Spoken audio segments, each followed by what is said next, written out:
asking you some questions. What thoughts come to mind as you see this person? What about now? And now?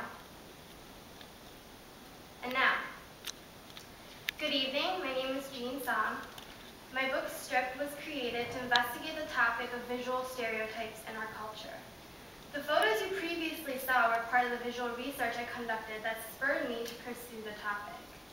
I started out by taking a series of photographs in that format with different models in the same sets of clothes.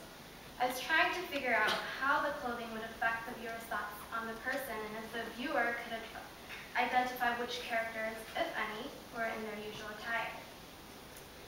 However, my thoughts on the topic evolved throughout the process of making this book. The initial problem in my project was that this topic of visual stereotypes was incredibly broad. There were many ways in which I could have tackled this issue, and as you can see, my sketchbook was filled with many words and possibilities. It was difficult for me to settle on a concept for my project. However, we're told not to be so concerned with the outcome and focus on the process of researching and developing our illustrations, letting our content develop as our illustrations develop. So I started making rough sketches, but I felt like I was going nowhere. As someone who likes to plan before executing in the making process, letting go of the outcome was something that was extremely hard for me. It was not until I decided to make this project a little more personal and started interviewing people that I overcame this problem. I realized it would be the person I interviewed and the spontaneous nature of the interviews themselves that would build my project.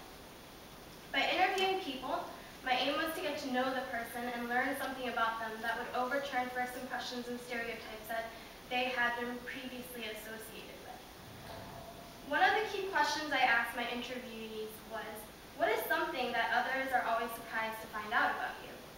This always prompted interesting information which I could base the quotations in my book.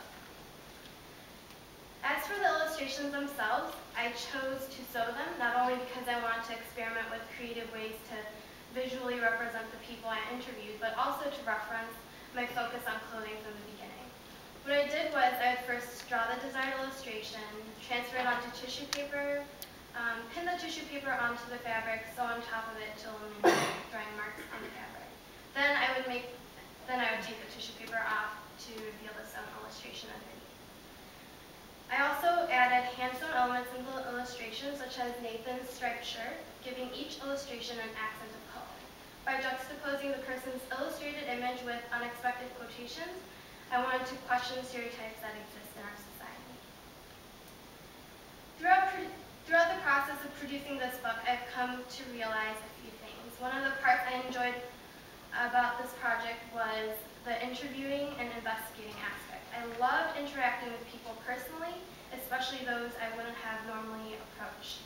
And it was fascinating to find out more about their background and interests. In light of this and my enjoyment for writing, I'm considering journalism as a possible career path in the future. And I know that my communication design background will be invaluable